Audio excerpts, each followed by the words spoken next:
Eu sou a Sara. E eu sou a Evelyn. Somos estudantes da primeira série A do ensino médio. Estamos aqui com o nosso professor de matemática, Rodrigo, para entrevistá-lo. E esse é o nosso podcast, Paulo Cast.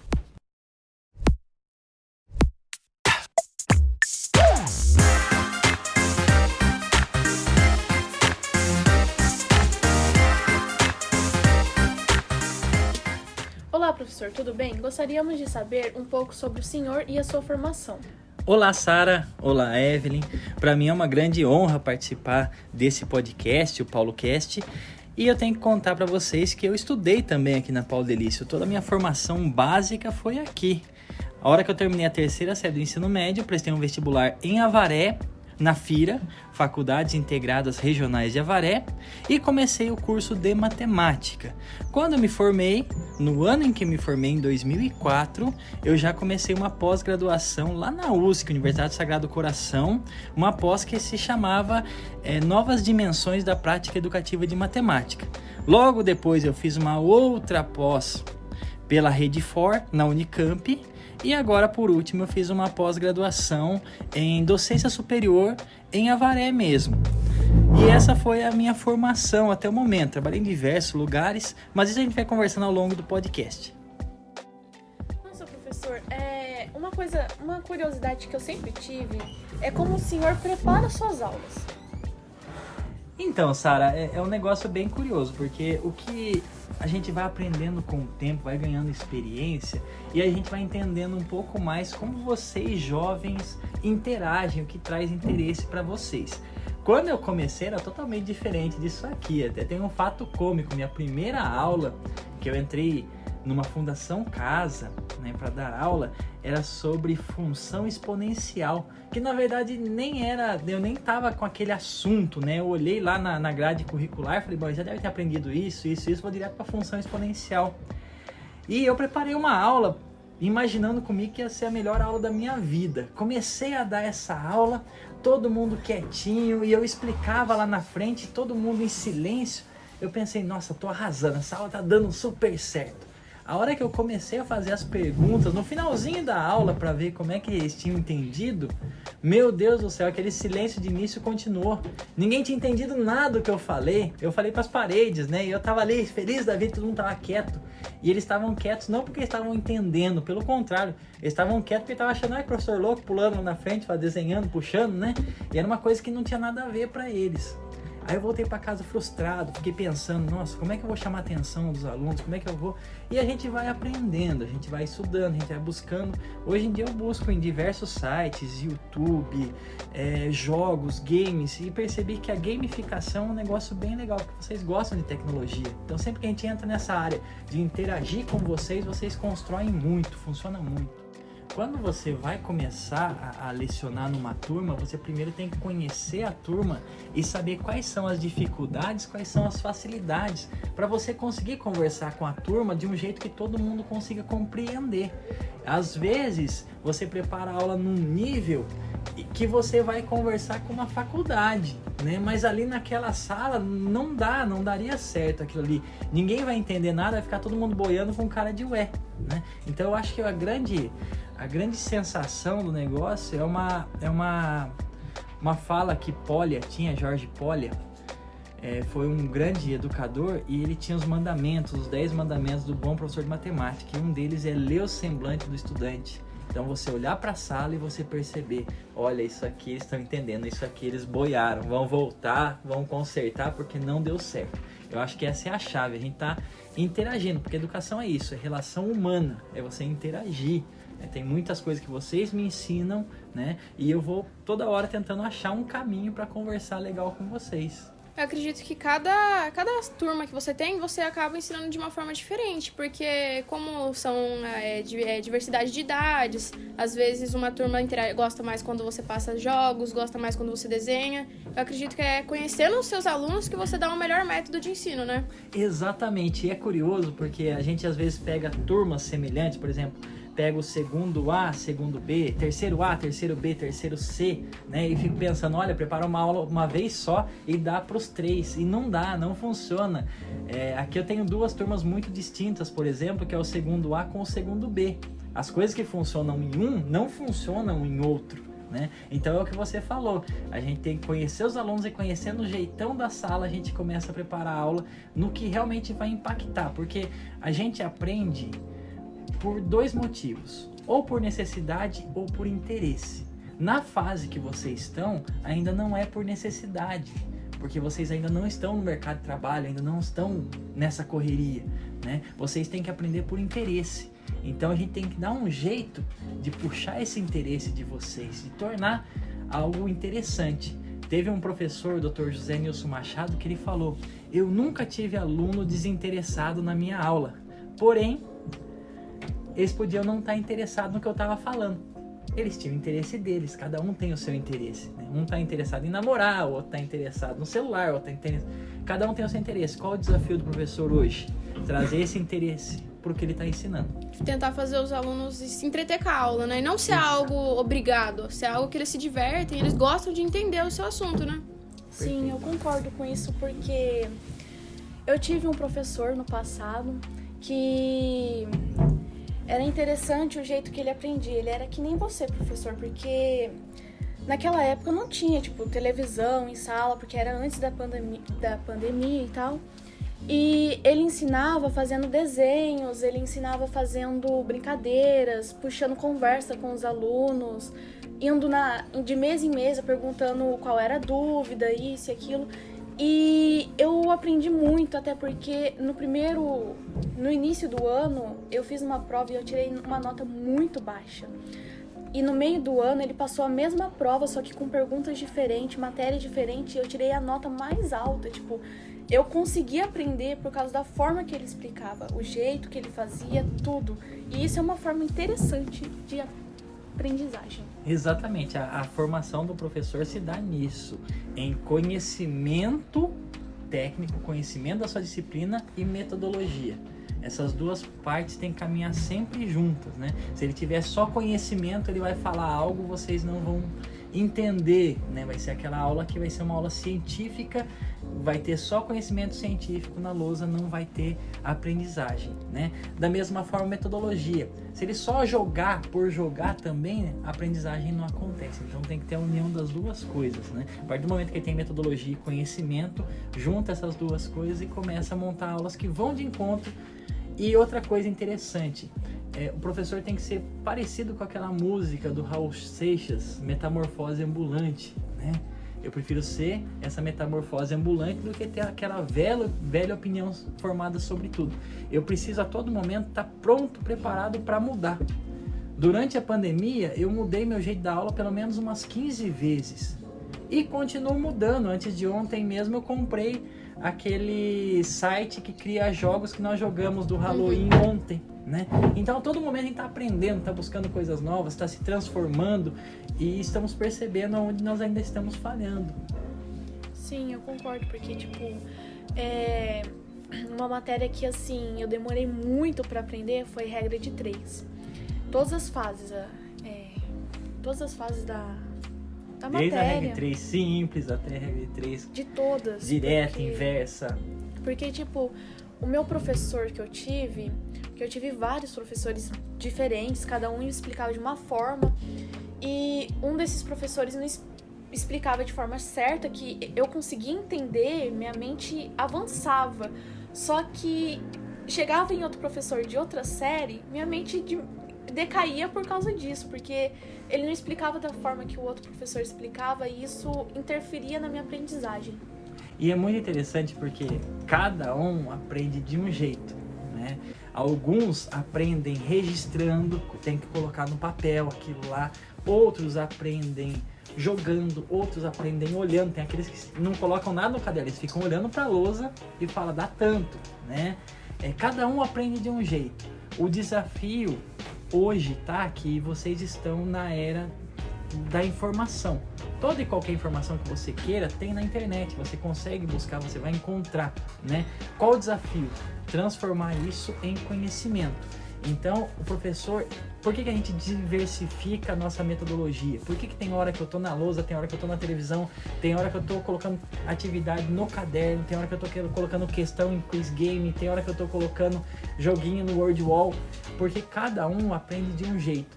Se eu lançar somente um meio competitivo, eu gosto muito de gamificação, mas se eu ficar muito no meio competitivo, aquele que se frustra fácil, ele vai desistir. Ele vai falar, eu não sou capaz disso, eu não consigo, isso não é pra mim.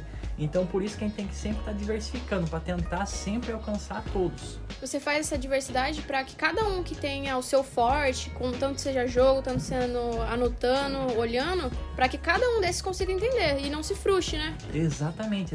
O foco é a aprendizagem, sempre. Então, professor, eu gostaria de saber quais que são as suas expectativas quanto aos alunos que você dá aula? Olha, são as maiores possíveis. É interessante a carreira docente, porque na vida da gente é difícil a gente encontrar pessoas que torcem pela gente, que torcem pelo nosso sucesso. Na maioria das vezes, se você compra um tênis, um celular, alguma coisa nova e vai mostrar para algum colega, conforme quem for, às vezes mesmo da família, ele inveja aquilo que você tem e fica com aquelas coisas, mas como é que você conseguiu isso? Como é que você conquistou isso? Não sei o quê. Já o professor não, o professor ele torce pelo sucesso máximo de cada estudante. Por isso que a gente tem essa questão de buscar sempre o 100%. Em todas as aulas a gente está tentando sempre conversar com todo mundo, ir carteira por carteira, tentar que todo mundo aprenda, porque a gente quer que todo mundo tenha o maior sucesso possível. O maior prazer de um professor é encontrar o seu aluno aí fora, ele muito bem, e você fala, olha que legal. E mais gostoso ainda, quando ele fala, oi professor, você fala, nossa, olha que legal, que honra, né? Que honra. Eu entendo isso, até porque na onde eu morava, minha mãe, ela era professora em uma escola e coordenadora em outra. E aí, quando ela ia passear para algum lugar, sempre tinha um aluno chegando e falando, oi, professora! Um aluno adulto, seja adulto, jovem, sempre passava e cumprimentava ela, falando, nossa, que saudade, faz tanto tempo que eu não vejo você, isso e aquilo. E sempre que isso acontecia, eu ficava com uma cara de interrogação, porque eu não conhecia a pessoa. Aí eu pensava assim, quem será essa pessoa? Aí na hora que a pessoa saía, eu olhava pra minha mãe e perguntava, aluno seu, mãe? Aí ela falava, faz muito tempo que eu dei aula pra ele, isso. Eu acho isso interessante. Nossa, é fantástico. E às vezes a gente não tem nem a dimensão disso. Certo dia eu tava conversando com um amigo meu que há muito eu não o via, né? E conversando com ele, ele falou, olha Rodrigo, hoje eu sou agente penitenciário por causa de você. Eu falei, por quê? Ele falou, porque lembra uma vez, o senhor estava saindo da sua casa, eu fui perguntar pro senhor se o senhor me ajudava em matemática, e aí o senhor catou uma pedra, sentou na calçada e escreveu na calçada e começou a me ensinar ali, me deu uns livros, então ali foi o start que eu estudei e passei. Eu falei, olha que legal, porque eu não me recordava disso, a hora que ele falou que eu me recordei. E aí foi tão gratificante para mim. Eu acho que o maior pagamento de um professor é realmente esses momentos, os momentos que o aluno fala, eu entendi, o momento que o estudante fala, professor, eu consegui. Essa é a realização do professor. Eu acho que é gratificante um professor saber que ele foi algo importante na vida de uma pessoa por Sim. conta, tipo, eu comecei a dar aula pra ele e no futuro ele é uma pessoa nova, uma pessoa que se deu muito bem na vida, porque eu ensinei ele. Sim. É como, por exemplo, esse momento que nós estamos aqui. Como eu falei no início, eu tô muito honrado porque vocês têm um monte de professores aí e vocês me escolheram. Então eu tô muito feliz mesmo de estar participando disso. Eu me lembro uma vez, vocês lembram daquela matemática da data, aquela brincadeira que a gente fazia com a data do dia e fazia aquelas... eu comecei isso, eu criei há muitos anos, em 2003. Eu acho que talvez vocês ou não tinham nascido ou eram muito novinhas ainda. Vocês nem tinham nascido nessa época, ainda. É fato, nem tinham nascido. E eu comecei lá na Fundação Casa com essa matemática da data. E há um tempo atrás, coisa de 20 anos depois, tô eu na minha casa, um estudante me encontrou, que foi meu estudante lá na Fundação Casa, me encontrou pelo Facebook, né? Aí mandou mensagem pra mim, professor, tudo bem? Não sei o que, tive aula com o senhor lá, não sei o que. Tô falando pros meus parça aqui, a hora que falou isso eu já sintonizei, né? Falei, tá. Tô falando pros meus parças aqui, sobre aquela loucura da matemática da data, né, que o senhor fazia com a gente lá. Como é que é mesmo, professor? Aí eu falei, é assim. Professor, então qual que é a matemática da data de hoje, né? Aí eu falei, rapaz, você me pega assim? Aí fiz a matemática da data de hoje, mandei pra ele, tô falando pros meus parça que era muito louco e tal. Eu falei, olha que legal, porque é uma coisa que aconteceu há tantos anos, né? Foi uma brincadeira que surgiu na sala e aí a gente começou a fazer matemática da data e olha onde chegou, né? Como impacta. Eu acho que essa é a mágica docente. Eu acho que por isso que encanta tanta gente. Porque é a questão de você poder participar da vida do outro. Você deixar um pouquinho. O que eu acho é que aqueles professores que, vamos supor, principalmente de matemática, que é uma matéria bem difícil, complicada, por causa do que consiste nela. Porque, convenhamos que, tipo, letra na matemática não é lá essas Não é as coisas mais fáceis do mundo, né? Não sei quem inventou isso, mas eu tô furiosa. Mas eu acho que, tipo, professores que ensinam de uma forma que chama a atenção de adolescentes vão ficar guardados na mente deles pro resto da vida. Sim, eu penso muito nisso. Tipo, você, por exemplo, você é uma pessoa que com certeza não vamos esquecer. Porque o método que você ensina, a forma que você conversa com a gente, parece que você não tá ali como professor.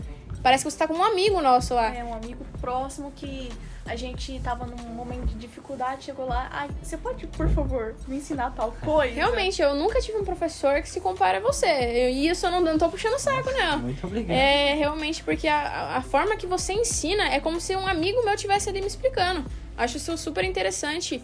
E sem contar que, como você falou sobre essa pessoa que chegou em você, falando sobre a matemática da data, dá pra perceber que ele ficou marcado, que você ficou marcado na vida dele, porque ele se lembra, mesmo depois de tanto tempo, ele se lembra, nossa, meu professor me ensinou isso.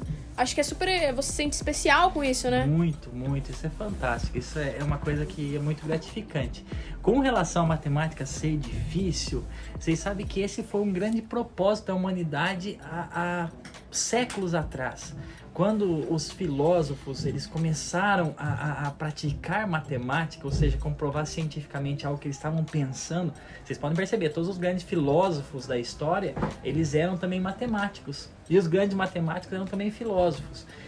Eles começaram a ter uma posição importante na sociedade devido ao raciocínio deles, né? Ao pensamento deles.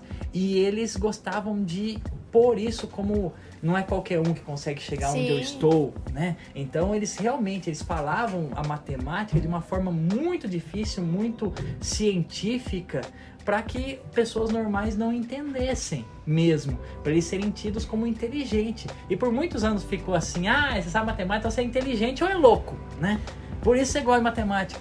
E quem veio desconstruindo isso foi Euclides Roxo, depois de muitos anos aqui no Brasil, na Escola Pedro II, no Rio de Janeiro, ele começou a desconstruir isso, mostrar que a matemática está todos os dias juntinho com a gente. Você vai comprar pão, você vai comprar leite, você vai vir da sua casa para a escola, tem o tempo, o deslocamento, a matemática está em tudo. Então por que mostrar essa matemática tão difícil, tão complicada, se a gente está lidando com matemática todos os dias? Então nosso papel como professor de matemática é realmente descomplicar, né? Voltar à origem matemática, as descobertas gostosas, né? Tão gostoso quando a gente descobre alguma coisa, né? Não sei fazer isso, de repente eu sei e falo, caramba, nossa, que legal. eu acho super divertido isso, tipo, Sim. Pensar que vejo uma conta e falo, nossa, eu nunca vou conseguir descobrir como que faz isso, aí depois você fala, nossa, eu consegui fazer, é super... eu sou assim, porque, super tipo, legal. Quando vem, tipo, uma conta, porque teve uma época que, nessa mesma professora que explicava e eu não entendia, ela passava sobre... Eu esqueci a matéria. Ela passava uma conta lá que era de uma página inteira. Aí eu pensava assim, eu nunca vou aprender isso. Aí, 2 dias depois, eu aprendi a conta e eu ficava tipo, sou muito inteligente. É gostoso, o prazer da descoberta, né? Tão gostoso. Fala, caramba, eu consegui, né? Eu consegui. É bom aprender, você saber fazer aquilo. Tanto que eu vou, às vezes, mostrar pra minha mãe, mãe, que eu fiz, ela fala, meu Deus, o que é isso? Tá em outra língua.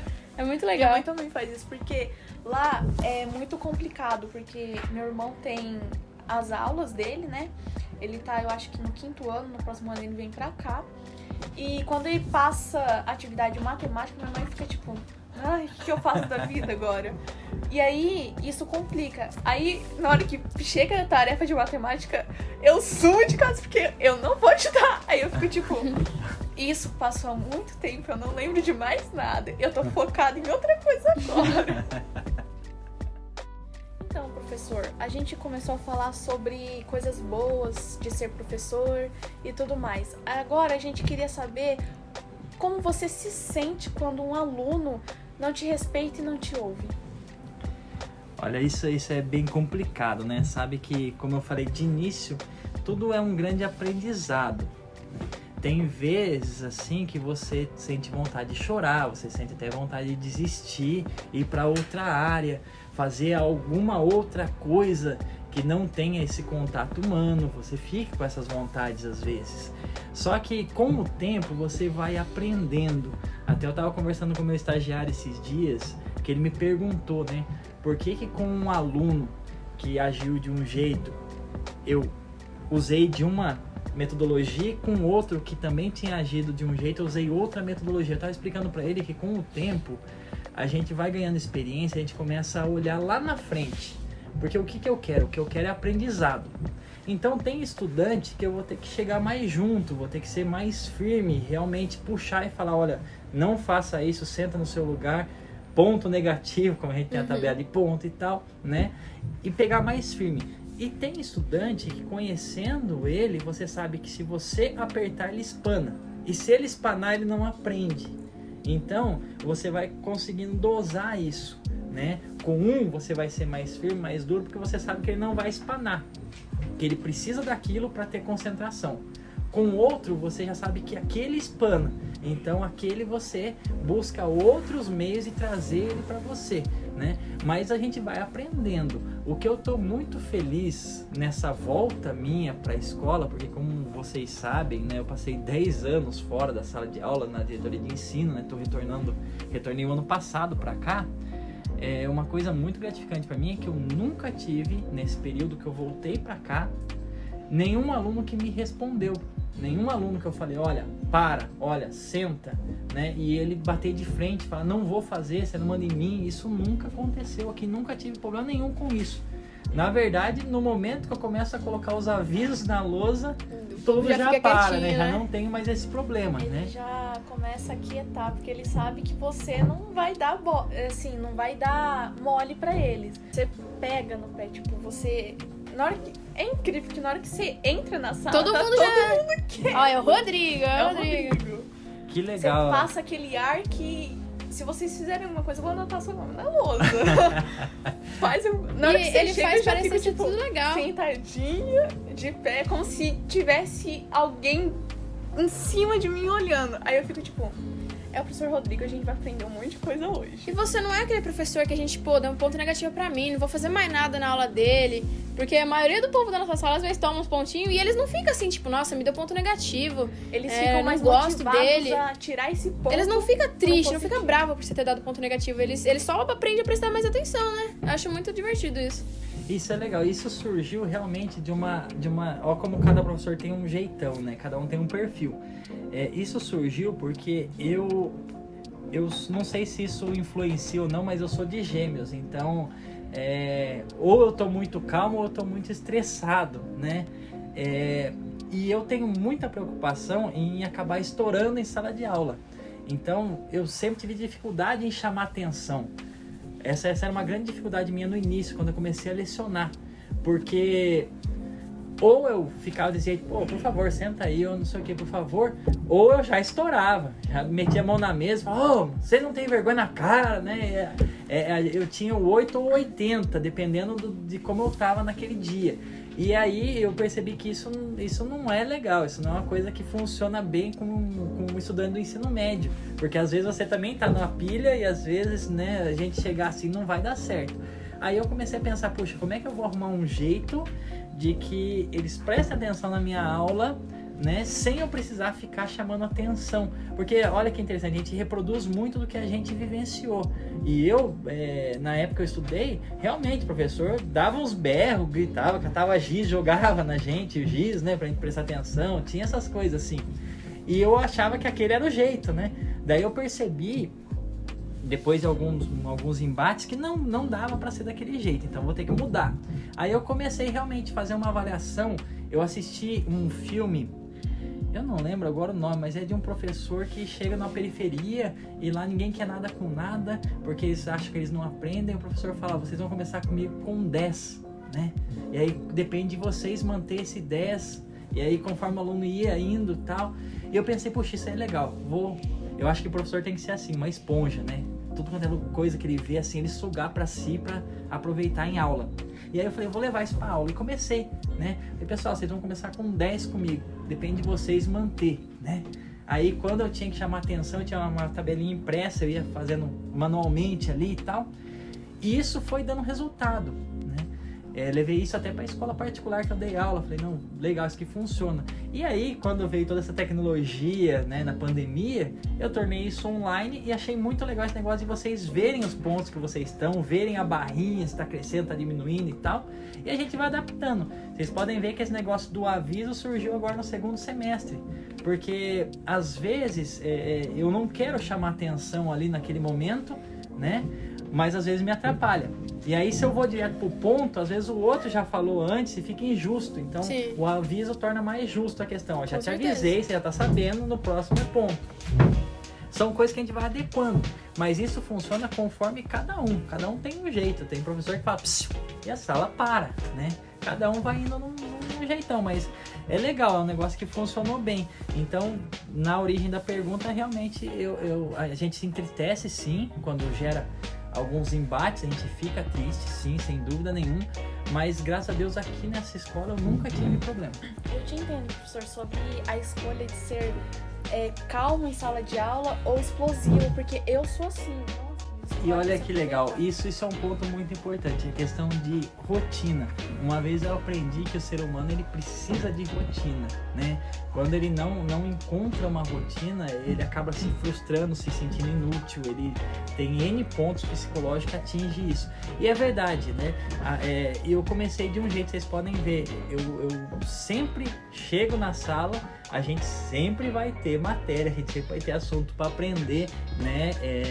Eu acho que vocês nunca presenciaram, nem vão presenciar eu falar, gente, ó, não vou fazer nada. Por quê? Porque eu estabeleci essa rotina. E eu sei que se eu quebrar essa rotina, depois para trazer de volta é muito difícil. Eles né? podem começar a te tratar diferente. Isso, pode querer toda vez. Que nem, por exemplo, vocês sabem que a recuperação em forma de jogo é de sexta-feira, né? Se eu deixo isso acontecendo direto, que nem às vezes eu tô descendo com vocês, é segunda, é terça, é quarta, os meninos já começam, hoje é jogo, né? Hoje é jogo. Não é, hoje não é jogo. Por quê? Porque eu sei que se começar a trocar o dia muito de Eles jogo, vão só querer jogo. Exatamente, depois eu não consigo trazer de volta para a aula. Então, o estabelecer rotina é muito importante, é muito difícil também, porque às vezes acontecem alguns eventos na escola que bagunçam a rotina da escola inteira. Então, às vezes, que nem nesse último evento que teve, às vezes que choveu muito também, né, eu vim preparado para algo novo com a sala inteira. Aí, de repente, tem 4 ou 5 alunos. Eu preciso adaptar isso aí para aqueles 4 ou 5, porque eu não posso passar um negócio novo que vai lesar a sala toda, né? E também não posso deixar de passar nada e falar, gente, hoje vocês vão ficar... Não posso fazer isso porque eu quebro a rotina. Então, essa é uma outra coisa importante. O professor tem que trazer uma carta na manga sempre, né? Por Tem que isso estar preparado para tudo, né? Isso, porque pode ser que a gente, quando está planejando a aula, é muito interessante, assim como vocês quando estão escrevendo alguma coisa, né? Vocês já pensam, não, isso aqui. Você pensa, não vai dar certo assim, você já imagina como aquilo vai acontecer, mas nem sempre é assim que acontece. Às vezes você chega preparado numa coisa e fala, e agora, né? Não deu certo isso aí, o que eu vou fazer, né? Por isso que a gente tem que estar sempre com uma cartinha na manga. E sempre eu tô mudando de algo porque eu não acho algo que se encaixe em mim. Aí às vezes eu me imagino como professora. Aí eu me imagino como uma professora idêntica à minha mãe. Porque em questão de, assim, respeito, eu gostaria que a minha sala fosse muito respeitosa comigo. Tipo, que nem o senhor, tipo, você chega, todo mundo já tá sentado, todo mundo assim, tá quieto, não tá fazendo bagunça, não tá jogando papel pra todo lado e tal.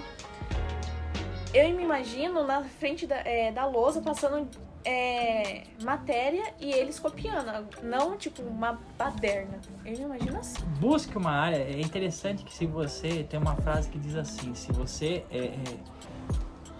fizer alguma coisa da sua vida com amor, você não vai precisar trabalhar um dia da sua vida. Isso é verdade. Né? Você vai estar fazendo algo que você gosta, não é um trabalho. Exato. Você... É uma rotina que você colocou na sua vida que você gosta, não é uma obrigação. Exato, você vai feliz. Eu chego aqui na escola, eu acho que nenhum dia vocês me encontraram bravo na escola. Não chega né? à escola, tipo, nossa, tô reclamando, Não. nossa, tô tendo que dar aula pra ver aquelas pessoas de novo. Não, você chega feliz. Eu já chego feliz, porque eu fico chega com um pensando... sorrisão. Olha, eles vão aprender tal coisa, olha que legal, eles vão... Né? E é legal porque você ali na frente, você vê a cabecinha de vocês borbulhando, assim, você fala, tá pensando... E assim, eu me seguro pra não dar palpite, às vezes, que eu tô vendo que vocês estão indo no caminho, eu me seguro falando, não posso, tem que deixar eles sofrerem um pouco, tem que deixar passar isso aí. Então é legal, escolha uma área que te impacte. Mas possivelmente, normalmente filho de peixe, peixinho é. Minha mãe era diretor de escola, né? Meu pai era professor, minha tia professora, né? Então, normalmente filho de Eu peixe, acho peixinho que, é. assim, eu acho que provavelmente, eu não tenho certeza que eu vou ser professora, porque minha família inteira é professor. Minha mãe é coordenadora, minha avó foi professora do ensino fundamental, meu tio é professor em faculdade, minha tia já foi professora, eu tenho uma tia que é professora de criança. Então, É sobre isso. possivelmente venha nesse sentido, né? E é lógico, a docência não abre só a porta de escola, né? Ela abre uma porta de faculdade, cursinho, de N possibilidades. Aí vai também do seu perfil, viu, Sara? Porque tem gente, eu, por exemplo, meu perfil é ensino médio, são vocês, né? Tanto que eu me divido dando aula, dou risada, né? A gente faz as piadinhas bestas, né? Sobre matemática. Eu não conseguiria dar aula para um 6º ano, por exemplo. Não encaixa no meu perfil. Porque eu não... Como é que eu vou manter a sala como eu faço no ensino médio? Fica muita coisa também, né? Tem que ser um método de ensino pra ensino adolescente, médio, aí sim. já tem que ser mais pra criança. Tudo é um método Você diferente, né? comentou sobre que você não conseguiria dar aula para um 6º ano ou um fundamental. Aham. Isso me lembrou do meu professor que eu tive no passado. Ele não dava aula para 7º, 8º, 9º, 1º e 2º. Ele dava aula para 6º e 3º, porque ele falava que era mais fácil as matérias de 6º e de início e de fim. Que é assim, para ele era mais fácil. Uma coisa assim, cada um tem o seu perfil. Você vai ver que você vai identificar o seu perfil com o tempo, se você vai ser professor de infantil, vai ser professora de fundamental, de médio, de faculdade. Você vai encontrar o seu perfil. Você vai se descobrindo com o tempo, né? Sim, com certeza. experimentando. Uma coisa que eu acho assim, que eu quero compartilhar é que quando nos pediram para fazer um trabalho sobre entrevista, a gente pensou direto, vamos fazer no professor Rodrigo, porque a gente tem certa intimidade, a gente consegue, conversar com ele e perguntar as coisas e tal. Ir atrás do professor para perguntar se ele aceitava fazer essa entrevista com a gente. Então, a gente queria agradecer por você ter participado dessa entrevista com a gente, por termos conversado, conhecido o senhor melhor. Eu achei super bacana, porque, eu não tô aqui, eu não sinto que eu tô tendo que fazer obrigada, eu não sinto que eu tenho que fazer trabalho, eu não me sinto assim, eu sinto que a gente conseguiu desenvolver assunto, conhecer mais, tanto que você fala sobre as suas experiências, o Rodrigo já fala sobre as dele, acho super divertido isso.